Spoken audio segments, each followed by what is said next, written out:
Ji Rakshit ji, ji incredible you में रक्षित जी और अतुल जी आपका फिर से खैर मकदम है। तो कैसा लग रहा है आपको? बहुत अच्छा।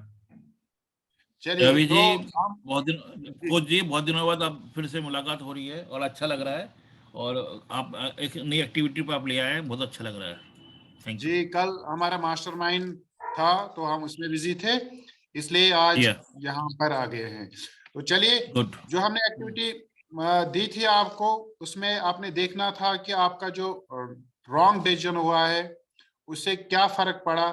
अगर आपने उसको अच्छे से लिया होता तो उससे आपकी जिंदगी में क्या फर्क पड़ा, ये आप जहन में रखिए। और मुझे बताइए कि आपने अगर अच्छा डिसीजन लिया होता तो आपका इसके साथ जो स्टेट है उसके साथ क्या रिलेशन आपको लगता है कि क्या है, और आगे जब हम जाएंगे तो किस तरह आप जो ऐसे डिसीजन होंगे वो आप किस तरह आप लोगे, तो वो हम इसमें से देखेंगे। तो मुझे बताइए कि इसको करने से जो आपने देखा कि आपने गलत डिसीजन लिया, अगर वो अच्छा होता तो क्या होता आपकी जिंदगी में, और स्टेट का जो रिलेशन है इसके साथ वो क्या है, इससे आपने क्या सीखा। जी थोड़ा सा आप डिब्रीफ करिए ताकि हम इसको और अच्छे तरीके से समझे और हम आगे बढ़े, ताकि हमारे जो आने वाले डिसीजंस हैं वो अच्छे हो जाए। जी Rakshit ji. Thank you coach. आपने इस नए वीक में नई लर्निंग सिखाई है। और जैसा कि पहले सेशन में हमने बात की थी कि अतीत में पास्ट में कोई ऐसा डिसीजन रहा जो गलत हो गया, और उसके बारे में हम याद करके इस चीज को, एक्टिविटी को करें। तो सबसे पहली बात जो आपने पूछी है कि इस एक्टिविटी से क्या सीखा, तो जी पास्ट के किसी भी इवेंट को जहां एक गलत निर्णय हो गया था, उसका परिणाम भी गलत आया, उसको जब ठीक। हमने रिमेम्बर किया और जिस तरह से आपने समझाया कि यदि सही निर्णय लिया होता तो हम सही निर्णय परिणाम तक आते, तो एक बहुत बड़ी लर्निंग थी ये, कि किसी भी सही या गलत निर्णय तक हम निर्णय कैसे ले रहे हैं उसके आधार पर पहुंच रहे हैं, पहली चीज। दूसरा, क्योंकि वो निर्णय गलत हो गया था, परिणाम गलत मिला, यदि आज मैं उस चीज को आकलन करता हूं तो कहीं ना कहीं वहां मैं बिलो एवरेज या डिस्ट्रक्टिव स्टेट में था। क्योंकि यदि मैं शायद गुड स्टेट में होता तो मैं गलत निर्णय नहीं लेता, मैं कुछ बेटर डिसीजन लेता और रिजल्ट भी बेटर आता। तो स्टेट मेरी बिलो एवरेज थी उस समय, जो मैं याद करता हूँ। जी इसी तरह से यानी जी, अगर आपने आज वो डिसीजन लेना होता, आज आप अच्छे स्टेट में हो, तो कौन सा डिसीजन आप लेते, किस तरह लेते? जी, तो जैसा कि मैंने आपको बताया था कि लगभग 17 साल पहले पीएचडी कंप्लीट करने के बाद विदेश जाने की संभावना थी पोस्ट डॉक करने के लिए। तो वहां वो निर्णय न लेकर एक गलत डिसीजन रहा। और यदि वो निर्णय बदलने का आज मुझे वो अधिकार मिलता या मैं उस डिसीजन को सही स्टेट में ले पाता, तो जी जिंदगी बहुत कुछ अलग होती। क्योंकि जहां मैं जी काम को ऑनेस्टी और सिंसियरिटी से करना चाहता हूँ, वो मैं मानता हूँ कि कहीं ना कहीं फॉरेन कंट्रीज में जो रिसर्च एनवायरनमेंट है वहां इस चीज की वैल्यू है। तो मैं उस काम को एंजॉय कर रहा होता जो मैं करना चाहता था। तो अब आपने क्या सीखा कि डिसीजन किस तरह लेना होता है, और आपका स्टेट के साथ इसका क्या रिलेशन है? जी, इस लर्निंग से एक अच्छी चीज जानने को मिली कि कोई भी जब कभी हम निर्णय लें, उस समय अपनी स्टेट को चेक कर लेना चाहिए। जब कभी भी कोई ऐसा पॉइंट आता है जहाँ कुछ हमको डिसीजन लेना है, तो हम पहले अपनी स्टेट को हाई रखें, गुड स्टेट है, वेरी गुड स्टेट में। उसके बाद आकलन करें उस प्रॉब्लम के बारे में और फिर डिसीजन लेने की कोशिश करें।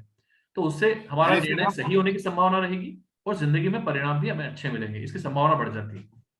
बिल्कुल, यानी उसका जो रिजल्ट है, जो परिणाम है, वो तब अच्छा आ जाएगा। जी, तो बढ़िया रहा आपका।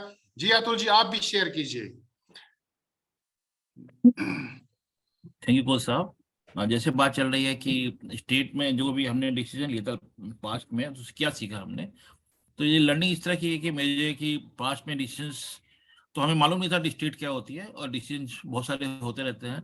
कुछ डिसीजंस हमें लाइफ में इफेक्ट करते हैं। जैसे मैंने देखा अपने पास्ट लाइफ में, तो एक मौका मिला पास्ट लाइफ में जाने का।